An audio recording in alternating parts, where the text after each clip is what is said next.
this meeting, and her shares have a lot of honesty, and she works a solid program out of the book, and she does a ton of service work and does a lot to help other women in the program.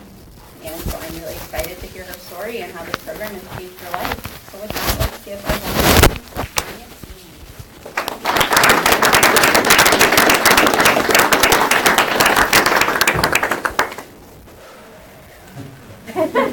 Totally nervous. Thank you, Krista. I'm Tanya. I'm an alcoholic. Tanya. Hi. Thank you for asking me to speak. First of all, it's an honor and a privilege to share my story of reading about Alcoholics Anonymous. I'm going to say that. If any of you have heard me share before, I've shared in between cries.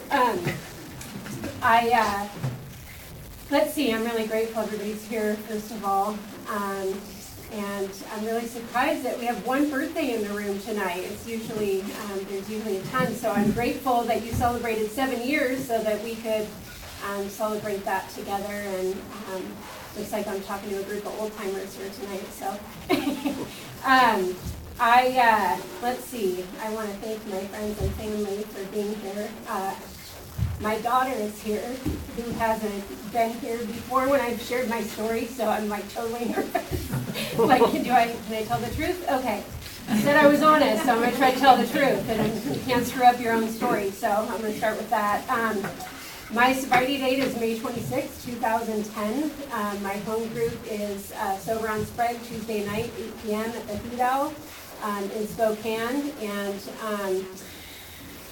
boy, up until last week I had a sponsor, so there's that. I've had a sponsor since I came into this program, and I like to be in the middle of the herd and sponsor other women. I'm currently sponsoring like 5 women, I think, and they absolutely keep me sober. I recently let a sponsor go because I felt called to go elsewhere, and I don't know where that is yet. But, so it's kind of weird being sponsorless. I've been sober, going on 9 years, and have not been without a sponsor. So it's just been a week, and so anyway, I will get one soon. I promise I'll come back and share about my new sponsor so that you guys know I'm not going sponsorless, because that has been a really big part of my sobriety, is telling another person in the program the whole truth and nothing but the truth, and not keeping any secrets.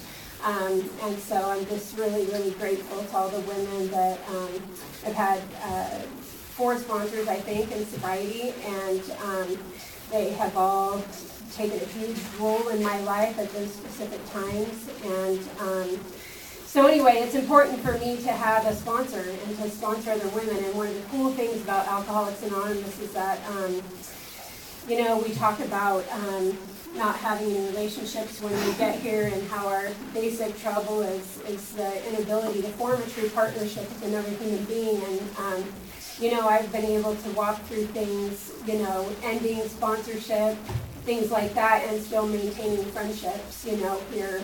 Basically, I don't have anywhere else to go, and so you guys are it, so I need to make these relationships work. And alcohol for me, Alcoholics Anonymous, alcohol is the great equalizer, I think. There's no race, no religion, nothing holding us, back from being grounded at the same level, and we aren't any different when we walk in this room. We are all equals, and it's one of the beautiful things about AA is that I'm no better than and no worse than you. I just get to be equal to you, and I just get to be a man among men, a woman among women, So anyway, let's see, my story. My story, let's see, I started drinking when I was 12, but I'd like to share, first of all, things have changed a little bit since the first time I ever shared my story. I really like to share this because it's kind of gives you an idea of where I came from before the steps really worked in my life. The first time I shared my story, I think, was at the first 4 Lane Convention fundraiser at St. Pius. and I changed my clothes in the church parking lot. And so that was really no different than when I was drinking. So just saying that was before the steps really took effect in my life. And so, there's, I came in and I shared about, basically how I came from a family of alcoholism, and that basically it was their fault that I was an alcoholic. And I was a victim, and I think back to that first share, and how much through a God that I didn't believe in when I got here.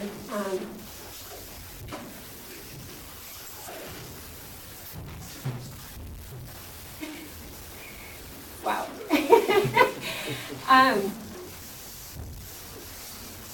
I just don't know how you get here from there, I didn't believe in a God when I got here, and I was a victim to my circumstances. I was a victim to life. I was entitled. I believed that I had the right to do whatever I wanted to do whenever I wanted to do it. I, would show up to work late. I'd work hard. I was a hard worker, but I'd show up, sometimes without a car because I lost it the night before. Sometimes in the same clothes that I had on the day before, to share meetings at conference tables with pretty important people. And, they would just look at me like, what the hell is going on with you? And I would look at them like, how dare you? Don't even ask me what I've been doing, because I was just really entitled. And so anyway, my story has changed a little bit in that I know that I play a part in every single thing in my life. I take an active role in my life today, and I try to be a good person, and you guys have taught me how to do that. And anyway, I just totally got sidetracked. Let's see. My first drink, I was 12 years old. I moved around quite a bit when I was a kid. I had a mom that worked hard, but she was a single parent for the most part, and I was an only child for a long time. And one of the first, I also like to share this, one of the first times I realized that I may be a little bit different, I was like 6 or 7 years old, and my mom was gone after work one day, and I went and bought a cake, a chocolate cake, and ate it by myself in the middle of the woods like a whole cake. And that for me is just kind of like the epitome of my alcoholism. I was just I grasped and reached for more of everything than I deserved, and I wanted to be anywhere but here. Here is uncomfortable, right? Like right now, I would have had to drink before this, to make me feel comfortable. And those are the kinds of things I could not live in your reality or in my own reality without alcohol and drugs. And I want to say that, drugs are part of my story. I did meth for 20 years. I drank for 25 years, and everything that I could get my hands on in between those things. But alcohol is and always will be my best friend, and not always will be, but was my first love, before my child. It was the thing that was there for me. It was the thing that held my hand through all the tough stuff. It was the thing that got me through all the hurt and all the pain of what I thought was a horrific childhood, And then you come into Alcoholics Anonymous and you realize that you're not special, and that everybody, has a story, and that a lot of them are way worse than mine, way worse than mine. So anyway, my mom and dad, when they got together, my stepdad brought 2 kids with him, and I was super jealous because I was no longer the center of attention. So I relate to Bill's story in that way, that, I had arrived when I was an only child, and then you bring these other people into the picture, and they take attention away from me, and I get angry, And so the reality is I tried to blame everything that happened in my life on my parents who were alcoholic, and, at a certain age, right from wrong, and I was making decisions based on self. At that time, that put me in a position to be hurt throughout my life, And so,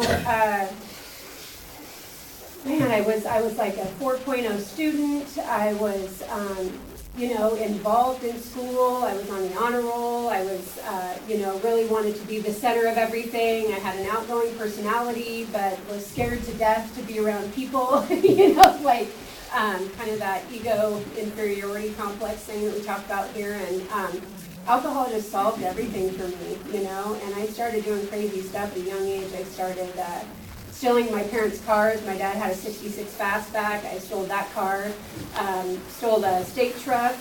Almost made him lose his job. He worked for the Department of Natural Resources. Stole that, dumped it in a ditch. Thought it was hilarious, Didn't know until years later that he had to go through this huge court case to keep his job.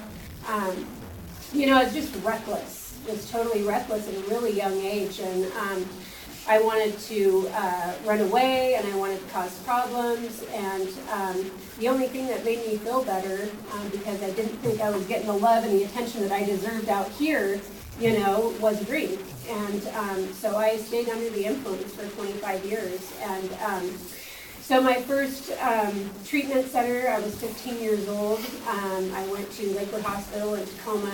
It's no longer there, but I went to a treatment program called New Beginnings, and was introduced to Alcoholics Anonymous, and they took us out to meetings, and it changed my life, and I knew that I belonged there.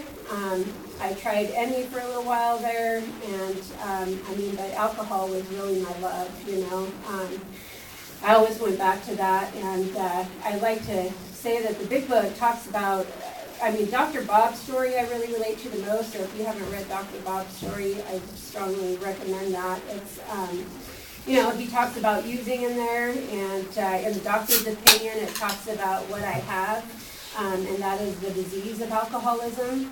I have an allergy of the body and an obsession of the mind, and once I put a drink in me, I don't know what I'm going to do. I don't know where I'm going to go. I don't know who I'm going to hurt.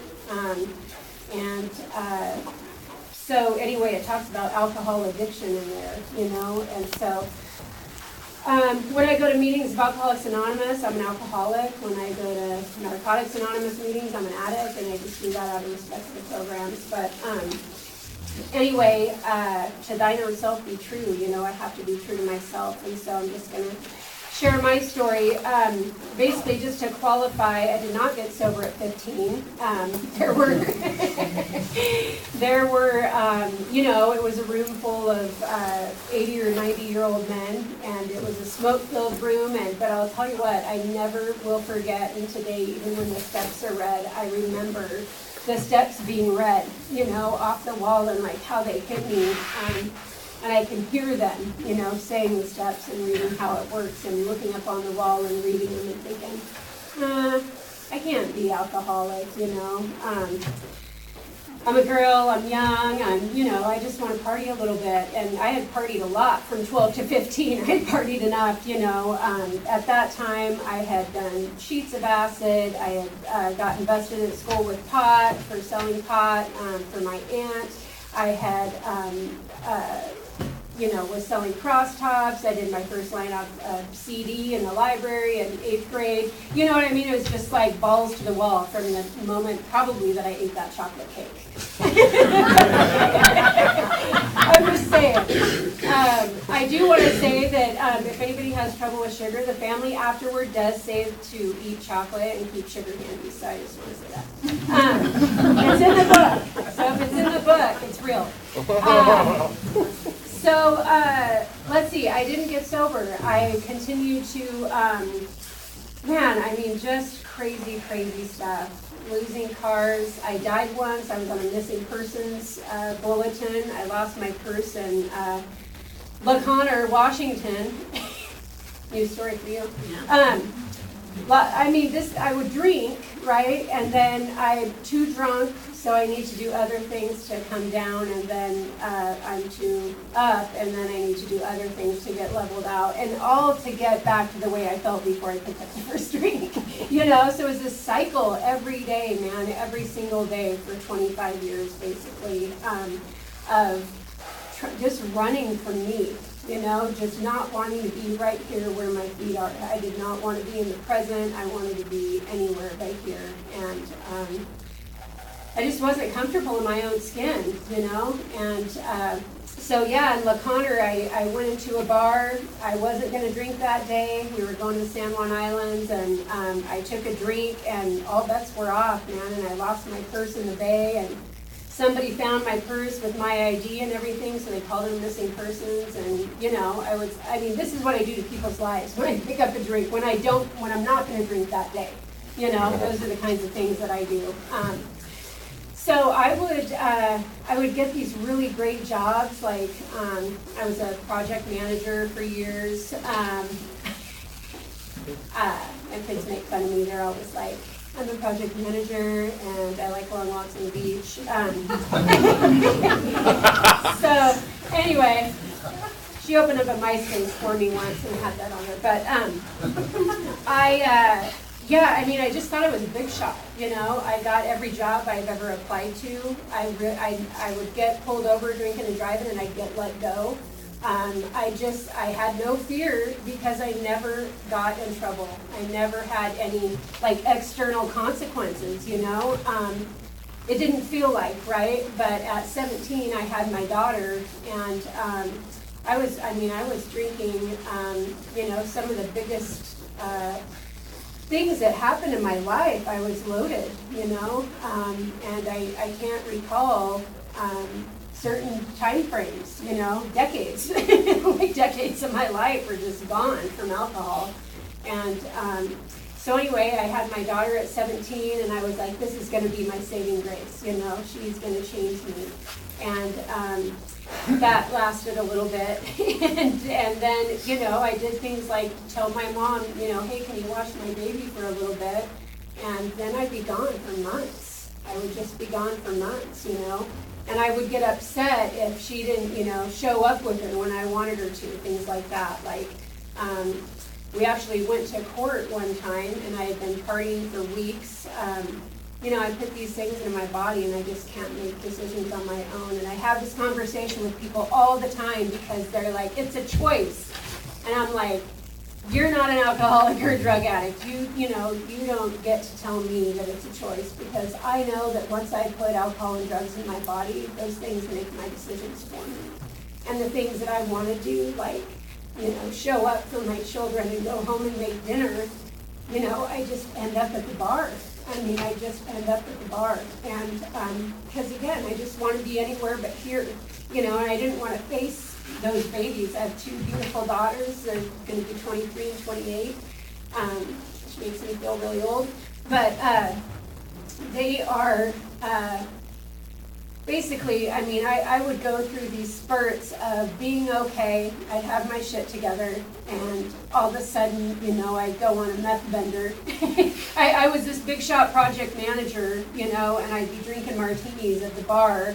And then all of a sudden, I'm smoking meth in my car, you know, and they're like, where's Tanya? And I'm like on a huge project in, you know, downtown Seattle, and I'm trying to sleep one off in the parking lot, you know, or in the alley. And that was kind of my life. And in the midst of this, I'm trying to be a soccer mom, and I'm coaching volleyball, and I'm, you know, my daughter's on the dance team, and my other daughter's playing softball, and we have all these things going on, and I'm a hypocrite, basically, because I'd go to the drug house, and, you know, I'd go to the bar, and then I'd go there, and then I'd be like, you guys are disgusting, right? And there'd be, you know, mattresses with no sheets, and the sheets were on the windows, and babies in diapers for days, and stuff like that, and that's, you know, the people I partied with.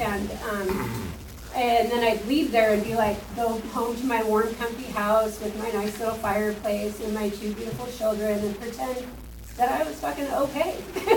You know, I would just pretend that I was okay and that I was better than that, and that, you know, I was a maintenance alcoholic, a maintenance drinker, and a maintenance drug user, and everything was okay. And in 2009, 2008, I guess it was, I mean, yeah, just the crazy things that I would do under the influence. It just, my daughter's 16th birthday, I went to pick somebody up from the bar who was under the influence. They wanted to ride home. And so I went down to this bar, started drinking. You know, I'm the designated driver, and I get a couple, shots and a couple of beers in me, and all of a sudden I'm in a brawl with like 6 dudes, and I get my shoulder broken and get a ride home from the police, and my daughter's got a house full of friends on her 16th birthday. And that's what happens when I'm not going to drink. When I say I don't want to drink today, you know.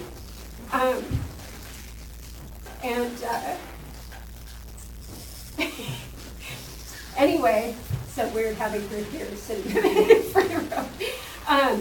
So anyway, that was 2007, and things just got progressively worse from there.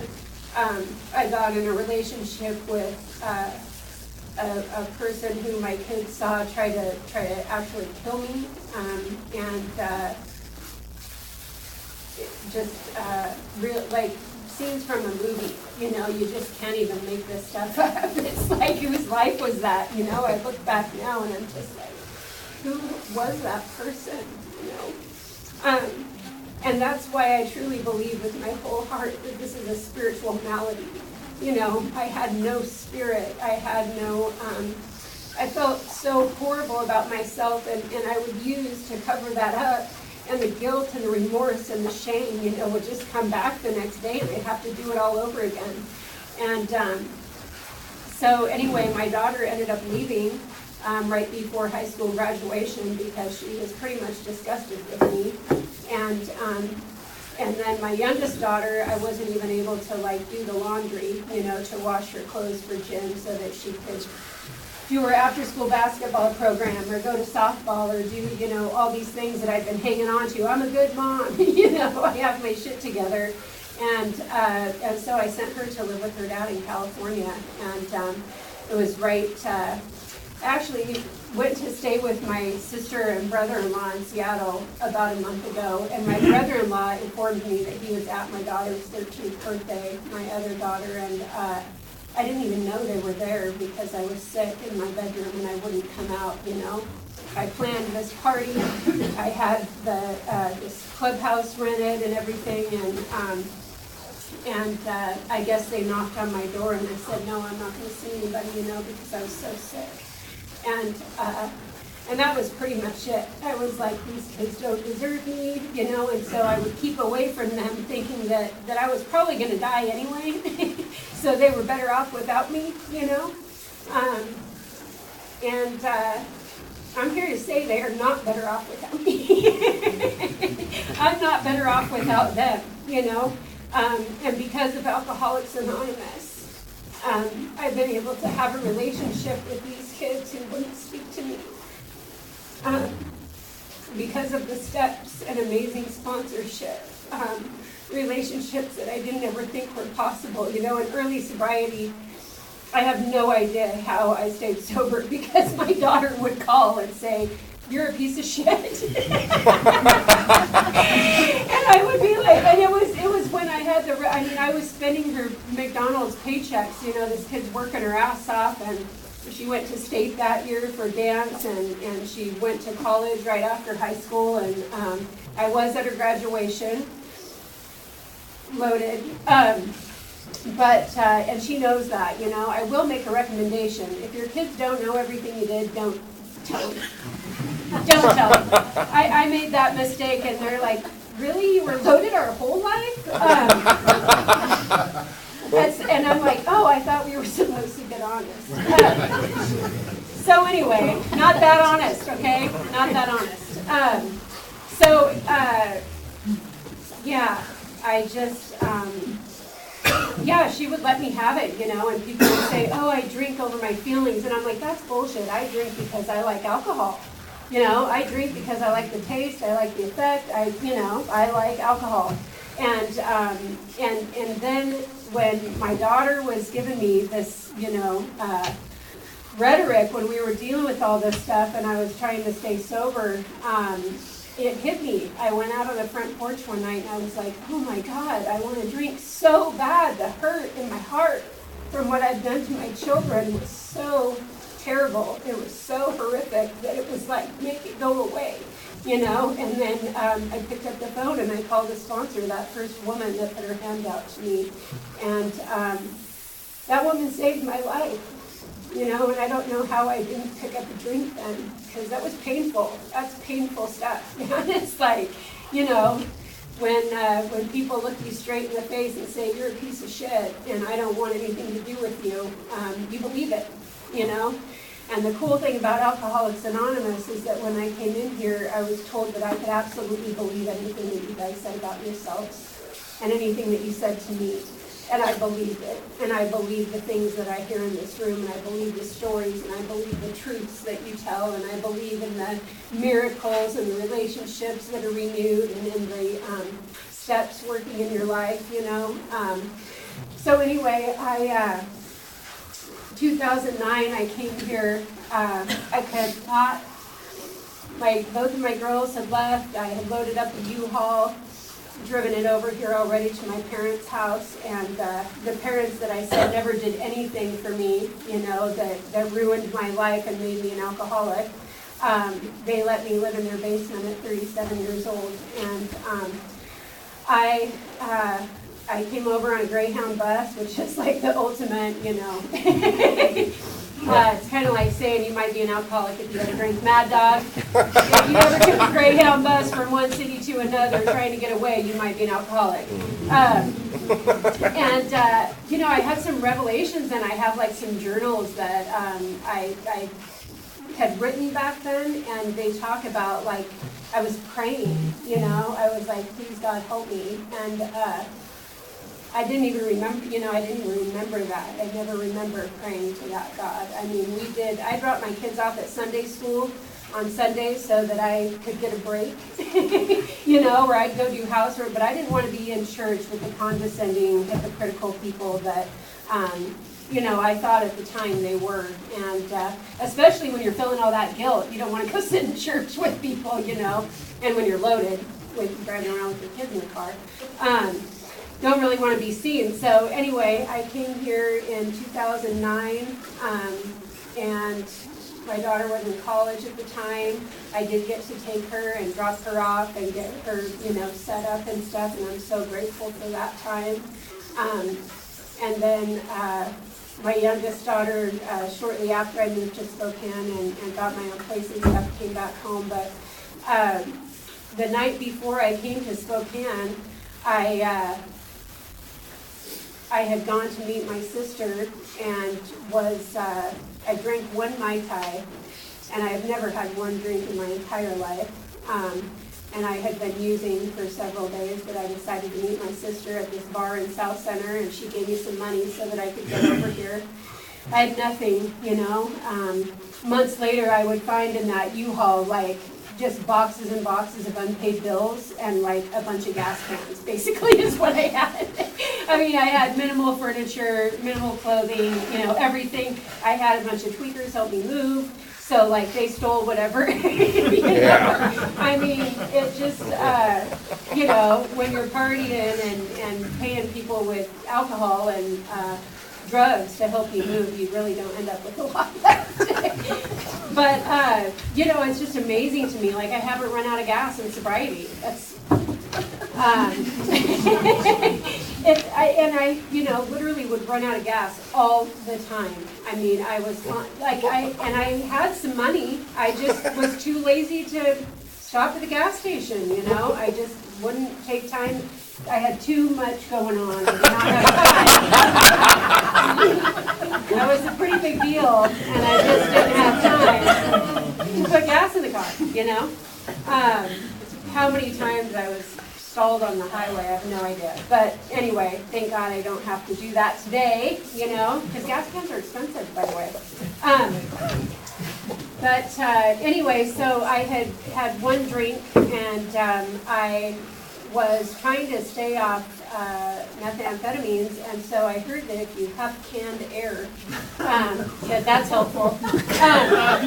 And so I did that, and I look back now, it's funny because some people are like, oh, you don't look like you ever smoked cigarettes, and I'm like, You have no idea what I've done.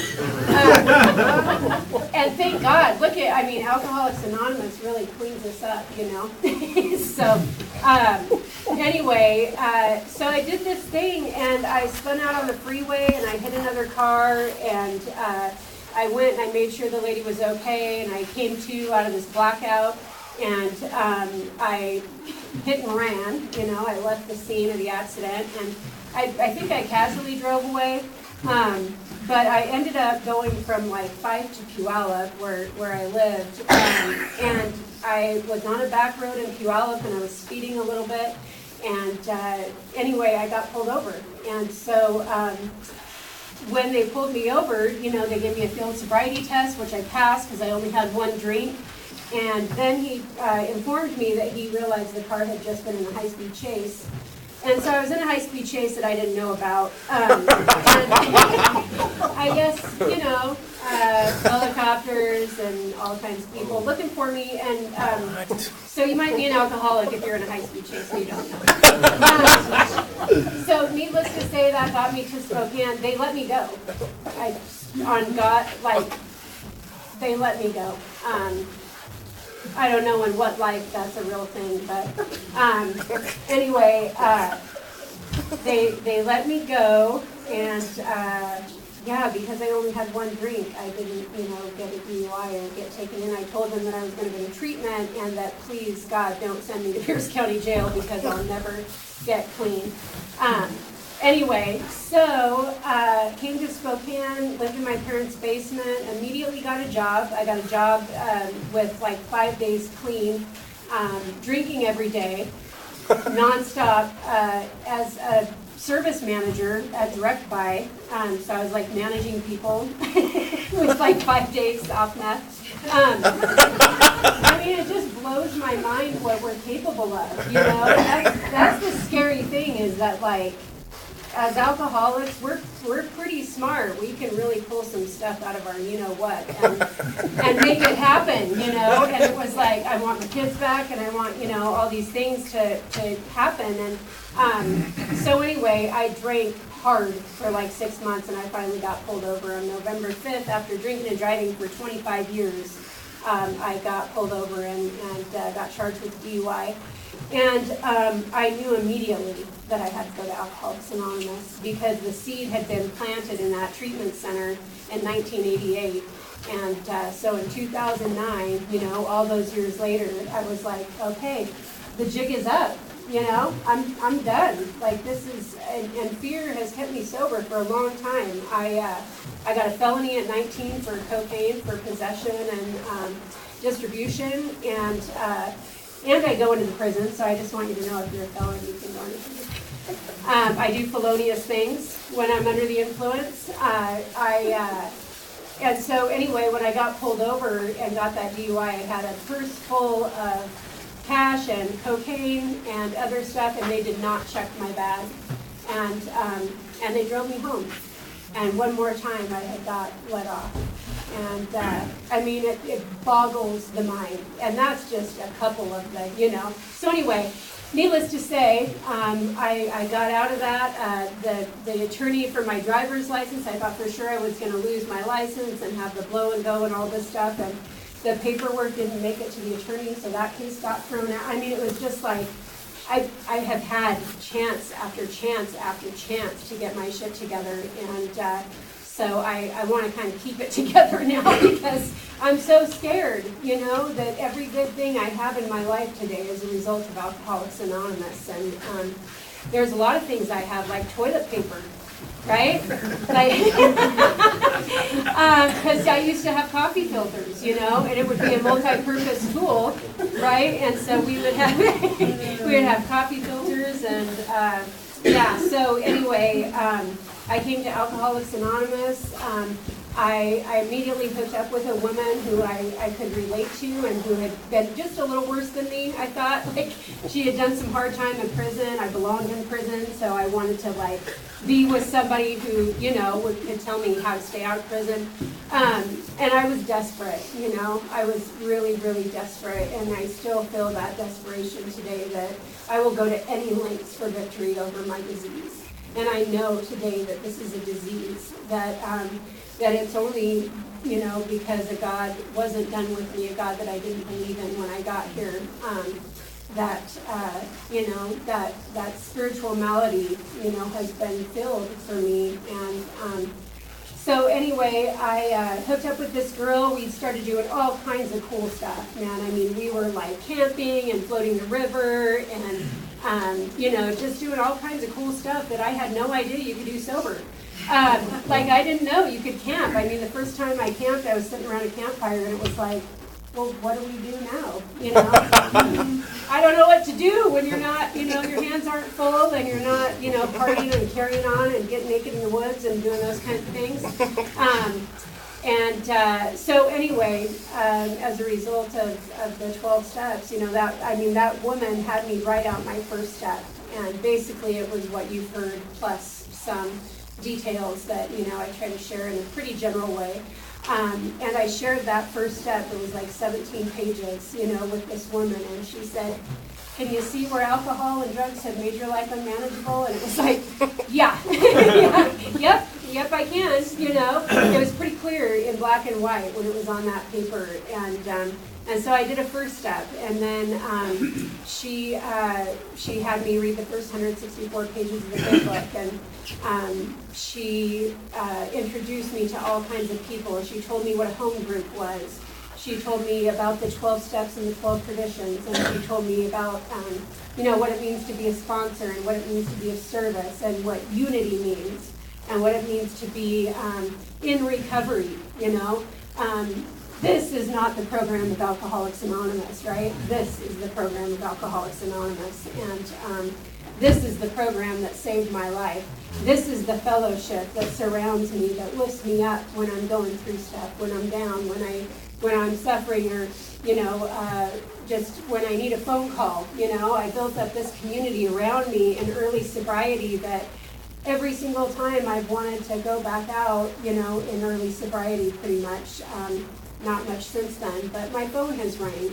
And I believe that that's that God of my understanding working through others, and I believe that the closest I'll ever get to my higher power in this life is my relationship with you. And so to be close to people is important. I see God through you guys, and so it's important for me to have relationships with you, because without you, I don't hear God for myself. That's not, I just don't have that conscious contact, And so anyway, I kind of skipped over 2 and 3 when I first got here, because I didn't believe in God. I didn't, I prayed. Now I lay me down to sleep and stuff with my kids, and we prayed for ambulances, going by and stuff like that.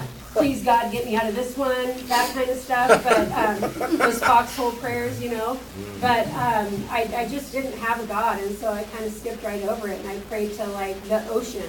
My sponsor said, just pray. Can you believe that I believe? And I could believe that she believed in something and that it was working for her, because she wasn't loaded, and she didn't want to get loaded. She was pretty far from it, and so I started praying, to the universe, to the ocean, to the trees. I'm an outdoors person, so I could get behind that, There's a God of the universe that made all this stuff, right? So my creator, So I would pray to those things, and I prayed every day, please, God, help me stay clean and sober today. And I have every day since I was told to pray that prayer. And I all of a sudden had 30 days, and then I had 60 days. And living one day at a time has been really important for me. The 4th step has been really, really important for me. I continue to do the steps. I've probably done them 6 or 7 times in the 8.5 years that I've been here. And one of the biggest things for me has been realizing that I had a part in everything, just a funny thing, like yesterday, I realized that I was still pissed off at my best friend, who I've been friends with since I was 4 and 5 years old, because she made me leave a Pearl Jam concert early in 1992.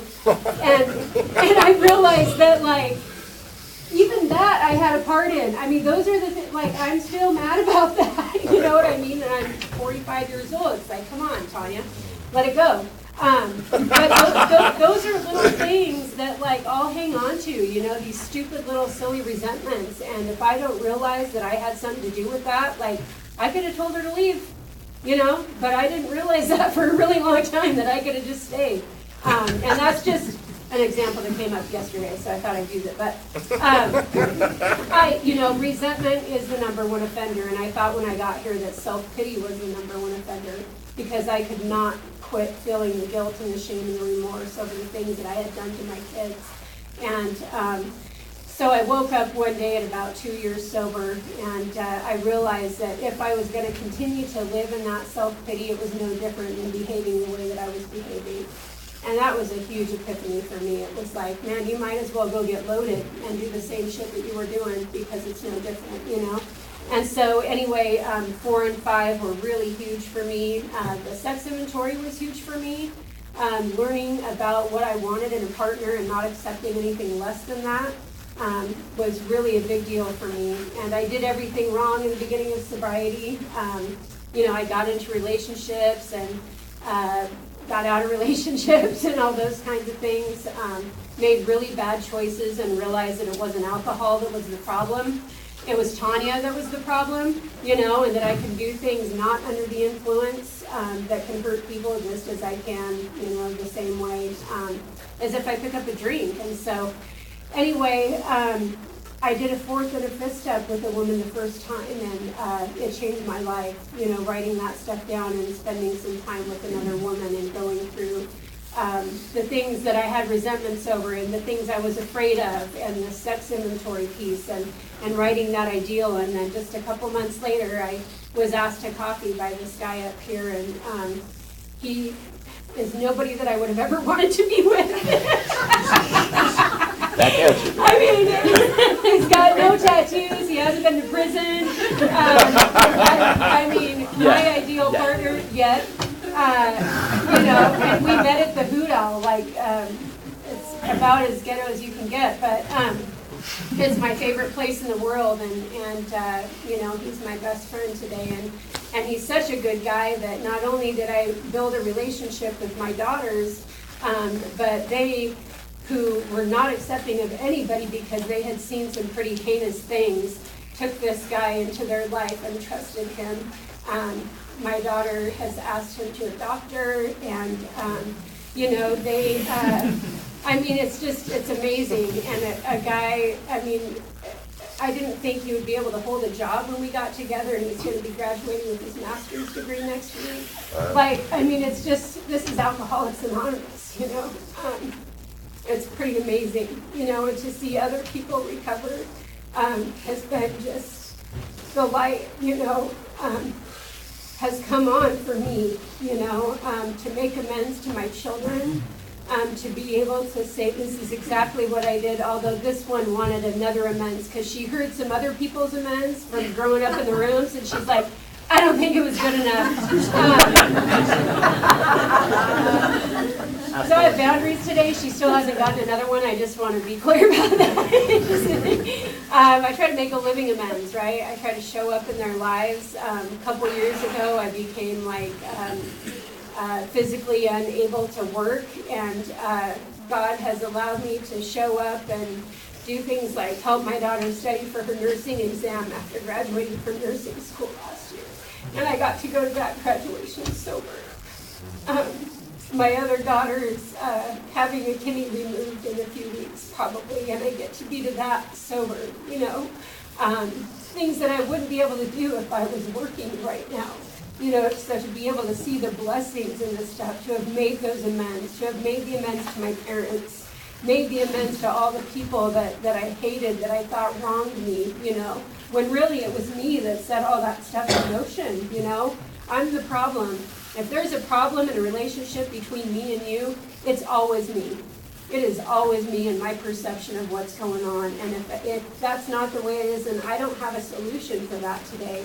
And so because of these things, because of the steps, because of working with others, because of all the amazing women that have come into my life, being able to be present for, watch people, have babies together. And it's just an amazing life. didn't want to pick up a drink today. And when I got here, I was shaky and bloodshot eyes and, puking up pieces of my esophagus. And I know that's a little much, but I'm just saying it was pretty rough, It was not pretty. I thought I was hot, but it was not very pretty. I've seen pictures and it ain't pretty. So anyway, I shower today. I get to show up for my kids. I get to watch my kids help others. Because of Alcoholics Anonymous and the steps, they'll call me and say, Mom, this person is suffering. Can you take them to detox? Mom, I have a friend who's struggling with alcoholism, or I have a client or this or that or whatever it is. And those are like results of the 12 steps. Those are not anything that I did. Those are all things that you guys did. And I didn't know when I got here that I wanted to quit drinking. I didn't want to quit drinking. It was not on my list of things to do. I just wanted to not feel like shit, And all of a sudden, I'm getting married in sobriety. I'm having these amazing relationships with my children. I had my 2 best friends call just 2 months ago, and I was able to take one of them to detox, who's been using heroin for the last year. And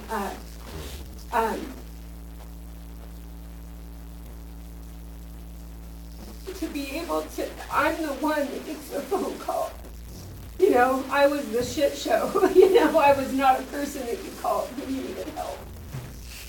You guys made me a person of integrity and honesty and compassion, and I get to work some Al-Anon stuff because I want to fix everybody, right? Because I'm like, Alcoholics Anonymous worked for me, it can work for you too.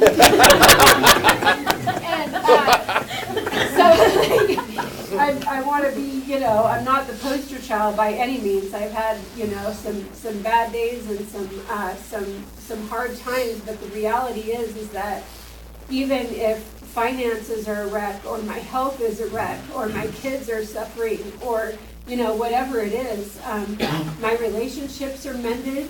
I have peace and freedom today. I have freedom from the bondage of myself. I'm able to help others. I'm able to think of you first in the morning, well, not exactly first, maybe 2 minutes later. I wake up and I think, fuck this day. And then I have a cup of coffee and I think, who can I help? And that's Alcoholics Anonymous. You know what I mean? That is not, I wake up with untreated alcoholism. I don't wake up with kindness and compassion and, love and tolerance. So I need a little help, So I reach out to probably 15 or 20 alcoholics on a daily basis. I meet with a sponsee every day of the week. I go to meetings for myself every day of the week almost. I make time for my children. I make time for myself. Self-care is huge. And when I first got here, I thought you weren't allowed to have any time for yourself. And even though I hear God through you guys, I found that if I don't take a few minutes every day for me to listen and to meditate, and meditation is a practice. I really like Tibetan bowls and stuff like that. So I like candles and burn sage and listen to some waterfalls or whatever, and just try to quiet my mind for 10 minutes, and I can sit with myself today, and I don't have to be afraid of that, that enemy, because I was not okay to be alone, I was a danger to myself and to society, and I'm not that today because of you guys, and I've gone over, so thank you for my sobriety.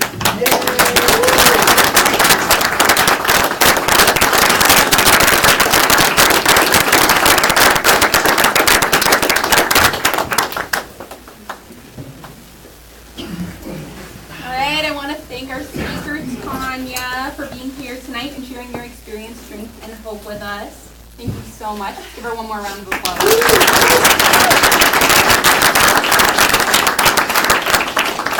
Next week, our speaker will be Gina H. from Post Falls, who's my sponsor. I would like you to join us at our community-wide AA Podium birthday party on the last Saturday of the month. There will be coins and cake, and the birthday people sharing from the podium. Please come have some fun with us as we share each other's sobriety. May I please have 2 or 3 volunteers to help clean up after the meeting? Awesome. Thank you. All right, well, we're going to circle up.